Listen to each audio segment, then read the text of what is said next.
what you see here is this guy is the little skull that you can find on Amazon for $14, which is an incredible low price. It's this guy, right?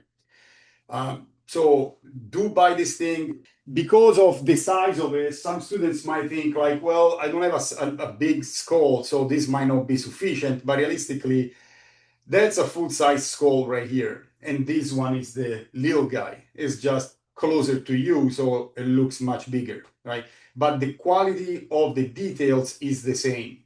It comes from the same mold. So they just scanned that guy, which has been around forever, and they 3D printed those, which is a fantastic, easy way to have an anatomical correct skull for you to study from.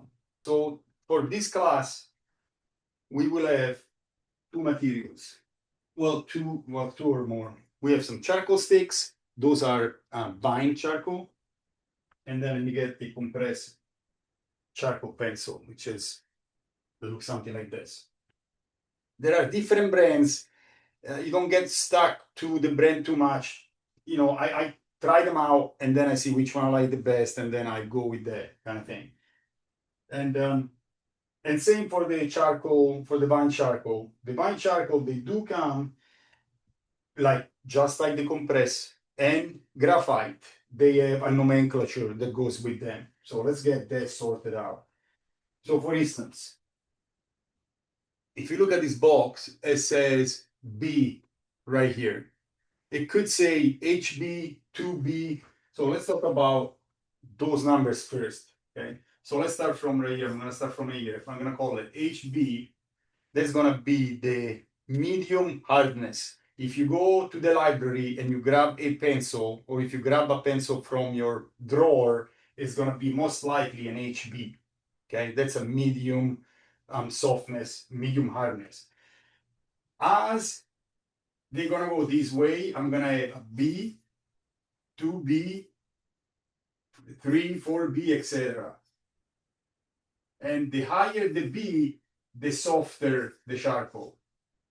Okay, think it be as soft or as black. But if you see soft, is in this world. Okay, if you see medium, you can consider an HB, medium right here. And then if you go H, 2H, 3H, etc., those are hard, okay? And those are normally not in charcoal, those are normally in graphite, and it's normally for architecture. Architecture, and it's normally in graphite. So for instance,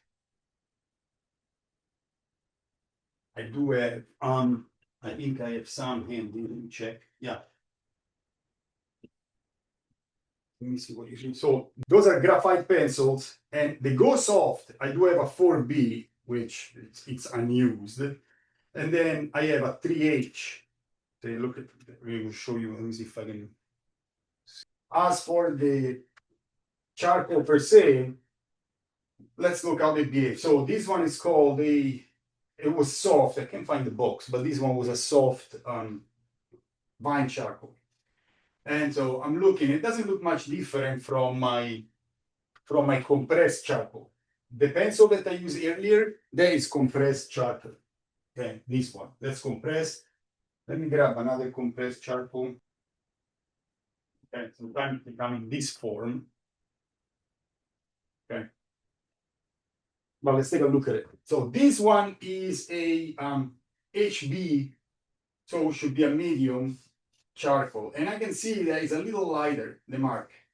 See, I have to put a little more pressure to get it darker. Now, how do they differ, compressed charcoal from vine charcoal? Let's do it here. This is vine.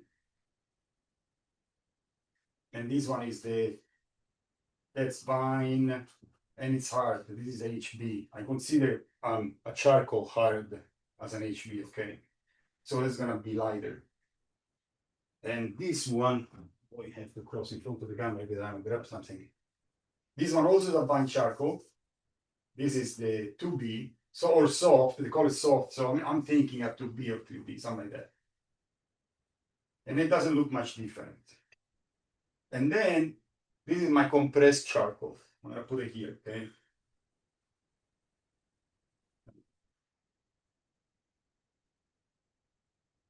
Okay. And you can see how much darker the compressed charcoal can get. And it's not because I didn't push enough with the fine charcoal, because I can keep rubbing that charcoal on that paper. It's not gonna get any darker. Okay, so that might help for you to start with those Winlow vine charcoals. Okay, let's see also what else, how else they're different. So for that, I'm gonna grab a couple of things. This is a chamois cloth. Well, this is a synthetic chamois cloth. They used to be made of leather. Now it's microfiber. But what this does is that I can blend the charcoal. Now, unfortunately, for drawing one, we're not gonna play like that. But I want you to see for drawing two what you're gonna be able to do with this. Okay, so if I let me blend some of the compressed charcoal. So what I want to see is how much life that charcoal has. How much can I blend it down to the page? Look how much it keeps going. You see it? Now I'm gonna try that with the vine charcoal. What happened? Gone. You see it? Look. This vine charcoal is pretty much nothing. Look, I'm gonna do the same. This was compressed. That thing is not going nowhere. Okay, so that's the first important thing that you have to realize by using those charcoal. So if you give me like a finished drawing in vine charcoal, you sneeze on the drawing and you're losing half of it. That's an exaggeration, but just to make a point. Okay, so meaning that if you have to start a under drawing, you can go with vine charcoal, and then after you find the proportion, you can go back with the compressed charcoal and finalize it. Okay, and once you push back the vine charcoals, it's just gonna be an underdrawing. It's gonna add character to the drawing without taking too much attention from it. So material wise, you can use just compressed charcoal, because I can have, if I can control the pressure, I can make those lines light enough. Because if you look now here, I can just have a line that's as light as my vine charcoal without problem. But you know, it does take the ability of going from light to dark, right? Or from thin to thick. That kind of dexterity, you'll get it with time. Okay, so warm-ups.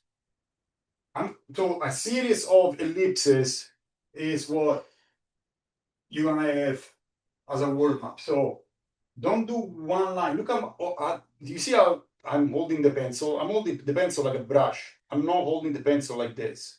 Okay. What happened with this kind of hold is that the joints involved are the one from your fingers, and so this is like when you want to do detail work, it's gonna be like this. But if I want to do big general gestural forms, I'm gonna hold it like this, and I'm gonna have my bigger joints involved, my elbow, my shoulder, and not my fingers. Okay. So if I want to draw ellipses, I'm not gonna just draw one and be happy with it. No, I'm gonna draw a bunch, and I'm gonna try to like get into the groove of that form. So doing different, get different sizes, different directions.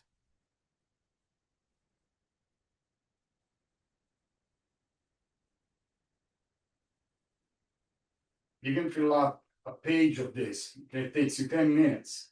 The paper costs nothing, and it just warms up your joints. You get used to the movement. You don't not so scared to start in a drawing. Maybe you want to make them a little thinner. That's a circle in perspective. Can I do a circle? Right. So now consider that I am drawing pretty much on the side of the paper. So I have a very slanted view of the work. And I'm sure if I go there, I expect this circle to be an ellipse. So let me show you what I mean by that. From my point of view, right here, that looks a lot better as a sphere, right? And I do this because normally when I do demos in class, I don't want to give the shoulder. I want my shoulder to be in front of the paper. And so I'm pretty much drawing side like that. But if you are a little more in front of the drawing, you're gonna get a better circle. That also make you think that if my paper is down flat, you're gonna have a perspective. So my perspective is distorted because I'm on the side of the page. But if I was, let me see if I can show you better like this.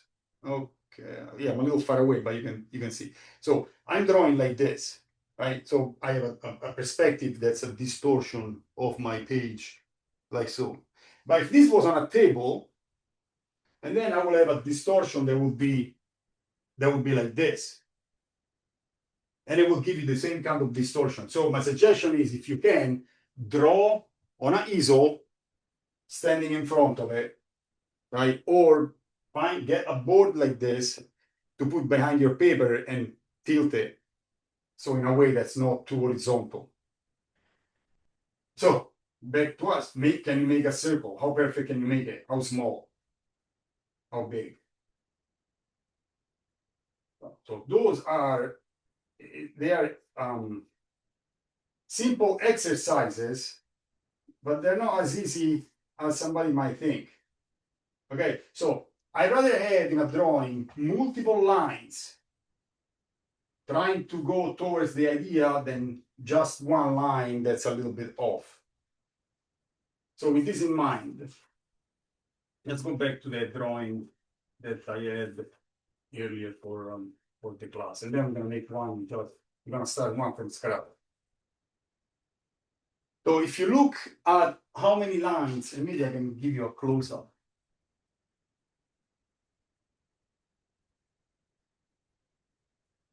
There are 1, 2, 3, just to find the split of the school in the plastic, right? There is several lines and they're adjusted. The first line I had was a little too cutting out through the frontal lobe, so I was like, oh, I have to make it a little more rounded, and I don't go dark like this until I get a good amount of information that gives me like, okay, yes, I'm in ballpark of proportions.